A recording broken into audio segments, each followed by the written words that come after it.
Hello everyone, welcome to our channel JMD classes. So friends, आज है 31 जनवरी 2022। आज से जो भी इम्पॉर्टेंट करंट अफेयर्स होंगे वो हम इस वीडियो में डिस्कस करेंगे। तो चलिए स्टार्ट करते हैं। आज का फर्स्ट क्वेश्चन है, अंतर्राष्ट्रीय पक्षी अभयारण्य जिसका नाम है तेलीनीलापुरम, ठीक है, तेलीनीलापुरम इंटरनेशनल बर्ड सेंचुरी किस राज्य में स्थित है? तो इसका करेक्ट आंसर है आंध्र प्रदेश।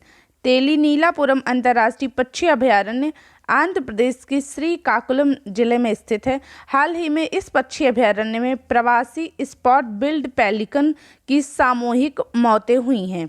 सरकारी आंकड़ों के मुताबिक हर साल साइबेरिया, रूस, मलेशिया, हंगरी, सिंगापुर और जर्मनी से विदेशी पक्षियों की करीब 113 प्रजातियां प्रजनन के लिए इन क्षेत्रों में आती हैं। इस साल आसपास के जलाशयों में शिकार करने वाले 100 से अधिक पक्षियों की मौत हो गई है, ठीक है। हमारा अगला क्वेश्चन है, हाल ही में खबरों में रहे नियोकोव की पहचान सबसे पहले किस प्रजाति में हुई है?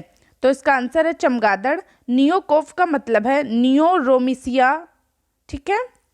नियोकोव का मतलब क्या है? नियोरोमिसिया, जो चमगादड़ की प्रजाति है जो वायरस से संक्रमित हो गई है। यह वायरस MERS कोरोना वायरस से जुड़ा है, ना कि SARS-CoV-2 से, तो ये भी याद रखना। हाल ही में दक्षिण अफ्रीका में चमगादड़ों में पाए जाने वाले वायरस के बारे में खबरें व्यापक रूप से प्रसारित की जा रही हैं। हालांकि WHO ने कहा है कि क्या नियोकोव कोरोना वायरस मनुष्यों के लिए खतरा बन गया है? इसके लिए अभी और अध्ययन की आवश्यकता है, ये बात कंफर्म नहीं हो पाई है। अगला क्वेश्चन है, पंडित जसराज किस क्षेत्र से जुड़े हैं? इसका आंसर है स्वर संगीत। पंडित जसराज मेवाती घराने से संबंधित हैं, तो ये याद रखना। पंडित जसराज मेवाती घराने से संबंधित एक भारतीय शास्त्रीय गायक हैं। हाल ही में प्रधानमंत्री मोदी जी की अध्यक्षता में पंडित जसराज सांस्कृतिक फाउंडेशन का शुभारंभ किया गया है। यह राष्ट्रीय विरासत, कला और संस्कृति की रक्षा और बढ़ावा देने के उद्देश्य से स्थापित एक गैर लाभकारी संगठन है।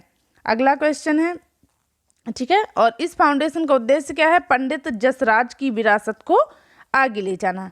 अगला क्वेश्चन है, विश्व की सबसे बड़ी प्रवाल भित्ति जिसका नाम है ग्रेट बैरियर रीफ किस देश में स्थित है? इसका आंसर है Australia. Great barrier reef Australia में स्थित दुनिया की सबसे बड़ी प्रवाल भित्ति प्रणाली है। ऑस्ट्रेलियाई प्रधानमंत्री स्कॉट मॉरिसन ने हाल ही में ग्रेट बैरियर रीफ की सुरक्षा के लिए 1 बिलियन ऑस्ट्रेलियाई डॉलर यानी कि 703 मिलियन अमेरिकी डॉलर की घोषणा की है।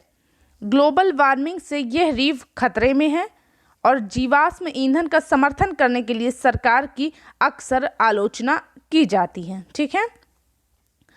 अगला है, कौन सा देश ऊर्जा सुरक्षा पर यूरोपीय संघ के साथ सहयोग करने के लिए सहमत हो गया है? तो वो कौन सा देश है? तो इसका करेक्ट आंसर है अमेरिका। अमेरिकी राष्ट्रपति जो बाइडेन और उनकी यूरोपीय संघ की समकक्ष उर्सुला वान डेर लेयन ने यूरोप की ऊर्जा सुरक्षा की गारंटी पर सहयोग करने के लिए प्रतिबद्धता जाहिर की। रूस द्वारा यूक्रेन की सीमा पर सैनिकों को तैनात करने से उत्पन्न हुए गतिरोध के बीच उन्होंने एक संयुक्त सहयोग बयान जारी किया है। यूरोपीय संघ अपनी लगभग 1/3 गैस आपूर्ति के लिए रूस पर निर्भर रहता है, ठीक है। अगला प्रश्न है, विश्व कुष्ठ रोग दिवस यानी कि वर्ल्ड लेप्रोसी डे कब मनाया जाता है? इसका करेक्ट आंसर है 30 जनवरी। 30 जनवरी को विश्व कुष्ठ रोग दिवस के रूप में मनाया जाता है। इसका उद्देश्य है कुष्ठ रोग को समाप्त करना तथा कुष्ठ रोग से पीड़ित लोगों के साथ होने वाले भेदभाव को समाप्त करना। कुष्ठ रोग से पीड़ित लोग सामाजिक भेदभाव के कारण अक्सर अवसाद का शिकार हो जाते हैं, ठीक है। अगला क्वेश्चन है, शहीद दिवस कब मनाया जाता है? तो शहीद दिवस भी मनाया जाता है 30 जनवरी को। 30 जनवरी को भारत में शहीद दिवस के रूप में मनाया जाता है। इस दिन 1948 में महात्मा गांधी जी की मृत्यु हुई थी। नाथूराम गोडसे द्वारा गांधी जी की हत्या कर दी गई थी। इस दिवस के अवसर पर राष्ट्रपति, उपराष्ट्रपति, प्रधानमंत्री और रक्षा मंत्री द्वारा गांधी जी की समाधि पर उन्हें श्रद्धांजलि अर्पित की गई, ठीक है। अगला क्वेश्चन है, बीटिंग द रिट्रीट कार्यक्रम का आयोजन कहाँ किया गया है? बीटिंग द रिट्रीट कार्यक्रम का आयोजन किया गया है दिल्ली में। 29 जनवरी 2022 को दिल्ली में बीटिंग द रिट्रीट कार्यक्रम का आयोजन किया गया है। इस कार्यक्रम के साथ ही गणतंत्र दिवस कार्यक्रम का आधिकारिक समापन हो गया है। इस कार्यक्रम में राष्ट्रपति रामनाथ कोविंद जी तथा प्रधानमंत्री नरेंद्र मोदी जी समेत कई अन्य गणमान्य अतिथि शरीक हुए। बीटिंग द रिट्रीट प्रोग्राम का आयोजन नई दिल्ली के ऐतिहासिक विजय चौक पर किया जाता है। सदियों पहले युद्ध काल में संध्या हो जाने पर बिगुल बजने के बाद सेनाएं अपने अपने शिविरों में वापस चली जाती थीं। बीटिंग द रिट्रीट प्रोग्राम इसी परंपरा का हिस्सा है। भारत के गणतंत्र दिवस समारोह का समापन बीटिंग द रिट्रीट कार्यक्रम के बाद ही होता है। इस समारोह में कई सैन्य बैंड और रेजिमेंटल केंद्रों और बटालियनों से पाइप और ड्रम बैंड ने भाग लिया। इसके अलावा नौसेना, वायुसेना और केंद्रीय सशस्त्र पुलिस बलों के बैंड भी इसमें भाग लेंगे। गौरतलब है कि इस बार बीटिंग द रिट्रीट समारोह के दौरान एक शानदार ड्रोन शो का आयोजन किया गया। इस ड्रोन शो में 1000 से भी ज़्यादा ड्रोन का इस्तेमाल किया गया है। ठीक है, अगला क्वेश्चन है, भारत का पहला ग्राफीन इनोवेशन सेंटर कहाँ बनाया जा रहा है? तो इसका करेक्ट आंसर है केरल में बनाया जा रहा है। भारत का पहला ग्राफीन इनोवेशन सेंटर, ग्राफीन नवाचार केंद्र भारत के केरल राज्य में बनाया जा रहा है। ग्राफीन के लिए स्थापित किया जा रहा यह पहला अनुसंधान एवं विकास केंद्र है।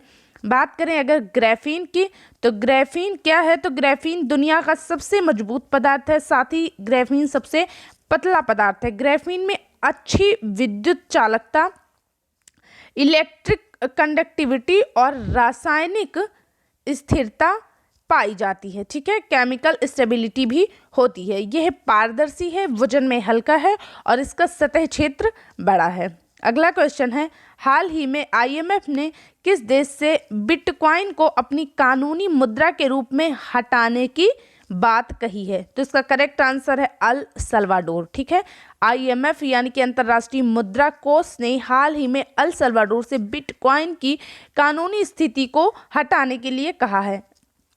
समझते हैं कि मामला क्या है। तो सितंबर 2021 में अल सल्वाडोर उपभोक्ताओं को क्रिप्टो मुद्राओं का उपयोग करने की अनुमति देने वाला पहला देश बन गया था। इससे पूरे देश में डर पैदा हो गया है कि बिटकॉइन देश में मुद्रास्फीति और अस्थिरता ला सकता है। ठीक है, IMF का क्या कहना है?